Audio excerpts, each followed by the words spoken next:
Bayangkan sebuah negara yang luasnya hanya 44 hektar, lebih kecil dari taman kota di sebagian besar ibu kota dunia. Namun, dari lahan yang sempit itu, terpancar pengaruh spiritual dan diplomatik yang melintasi benua dan menjangkau lebih dari 1 miliar umat Katolik.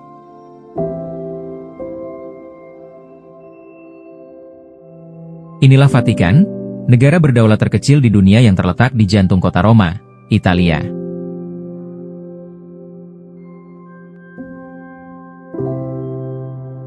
Meskipun ukurannya kecil, Vatikan bukanlah sekadar negara biasa. Ia adalah pusat gereja Katolik Roma, rumah bagi paus, dan penjaga ribuan tahun sejarah, seni, serta tradisi agama yang membentuk wajah peradaban barat dan spiritualitas global. Sejak kematiannya pada 21 April 2025, Paus Fransiskus dikenang sebagai pemimpin yang membumikan nilai-nilai kasih sayang dan keberpihakan terhadap kaum marginal. Dunia pun menyaksikan masa berkabung yang hikmat, yang diikuti oleh pemilihan paus baru pada 7 hingga 8 Mei 2025. Dari proses konklav itu, terpilihlah Robert Francis Prevost, seorang kardinal berdarah Amerika dan Peru, yang kini dikenal sebagai Paus Leo XIV. Ia adalah paus pertama dari Ordo Augustinianum dan paus pertama yang berasal dari Amerika Serikat. Kehadirannya memberikan warna baru dalam kepemimpinan spiritual Vatikan, membawa harapan akan reformasi, dialog lintas budaya, dan kembalinya beberapa tradisi liturgi kuno yang dirindukan oleh kalangan konservatif.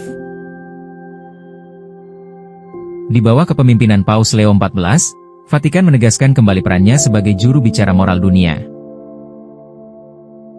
Ia menyerukan akal sehat di tengah konflik Israel-Iran, memperingatkan bahaya retorika kebencian, dan mendorong solusi damai melalui diplomasi antar negara. Di saat yang sama, ia tampil dalam balutan moseta merah dan stola bordir emas, mengisyaratkan bahwa liturgi tradisional tetap punya tempat dalam era modern.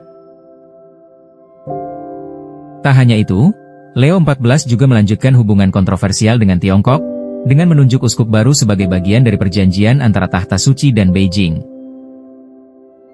Ini menunjukkan keberaniannya dalam membuka dialog meski dalam situasi geopolitik yang kompleks. Namun Vatikan bukan hanya tentang kepemimpinan seorang paus. Setiap sudutnya adalah saksi sejarah, mulai dari Basilika Santo Petrus yang megah hingga Kapel Sistina dengan lukisan langit-langit karya Michelangelo yang tak ternilai. Di balik dinding-dinding kuno itu, tersimpan arsip dan dokumen yang mengisahkan sejarah umat manusia, gereja, dan negara. Museum Vatikan menjadi salah satu destinasi wisata spiritual dan budaya terpenting di dunia, menarik jutaan pengunjung setiap tahunnya. Para peziarah dan wisatawan datang untuk mengagumi keindahan arsitektur, merenungkan makna religius, atau sekadar menyentuh sisi sejarah yang selama ini hanya dibaca dalam buku. Sistem pemerintahan Vatikan juga unik. Kepala negaranya adalah paus, yang menjalankan kekuasaan eksekutif, legislatif, dan yudikatif melalui badan-badan gerejawi seperti kongregasi dan dewan kepausan. Vatikan memiliki mata uang sendiri. Meski menggunakan euro, paspor diplomatik, stasiun radio, bahkan domain internet VA. Jumlah penduduknya sangat sedikit. Terdiri dari rohaniwan, penjaga Swiss, dan pegawai administratif. Penjaga Swiss sendiri menjadi simbol tersendiri. Dengan seragam warna-warni bergaya Renaissance dan tugas suci untuk melindungi paus, mereka menjadi satu-satunya militer resmi Vatikan. Vatikan pun aktif dalam hubungan internasional. Ia bukan anggota PBB, tetapi memiliki status pengamat tetap, permanent observer, dan menjalin hubungan diplomatik dengan lebih dari 180 negara. Perannya bukan untuk ikut dalam urusan politik praktis, tapi untuk menyuarakan nilai moral dan keadilan global.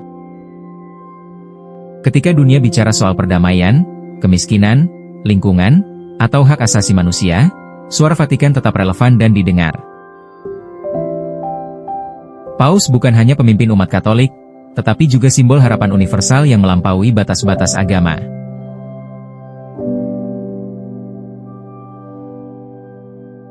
Di balik pengaruh dan kesakralannya, Vatikan juga tak lepas dari tantangan.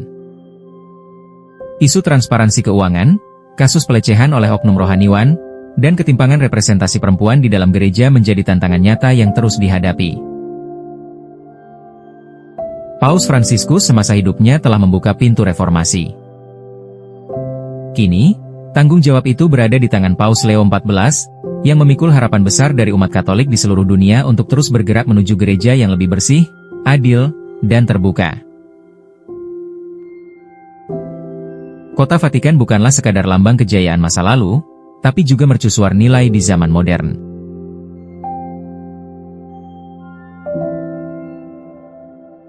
Dalam era digital dan globalisasi yang cepat, Vatikan tetap teguh memelihara nilai-nilai spiritualitas, martabat manusia, dan perdamaian.